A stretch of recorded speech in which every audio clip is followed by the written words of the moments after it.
असल बात वही है कि अगर बाकी ममालिक को एटमी हथियार बनाने का जो है वो इख्तियार है, तो हुँ, ईरान या किसी भी दीगर मुल्क को क्यों नहीं है? सबसे बड़ी बात ये है कि दुनिया में सबसे ज़्यादा गैर ज़िम्मेदाराना अगर किसी ने किरदार अदा किया है एटमी हथियारों के साथ, तो वो कोई और नहीं बल्कि खुद अमेरिका है, जिसने हिरोशिमा और नागासाकी के ऊपर जो है वो बम बरसा दिए और हुँ, जिसके प्रोग्राम से दुनिया के और इंसानियत की मौत हो गई।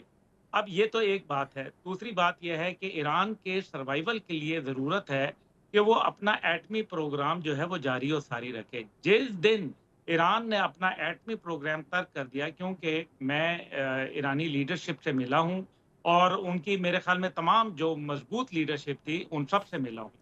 और मेरा ख़्याल है कि ईरानी इस बात के ऊपर कभी नहीं मानेंगे और उनका जो सबसे बड़ी स्ट्रेंथ है, जन साहब ने एक तो ज़िक्र किया कि उनके खित्ते के अंदर जिस तरह से टेंटिकल्स हैं, जो प्रॉक्सीज़ उन्होंने रखी हुई हैं। एक तो ये यकीनन उनका एक एडवांटेज है, लेकिन इससे भी बड़ा एडवांटेज जो है, वो उनकी कौम का इत्तेहाद है, हुँ। जिसको मुतअद्दद बार जो है वो हमने देखा कि जब भी ईरान पे कोई वाक़या होता है, तो पूरी कौम जो है वो खड़ी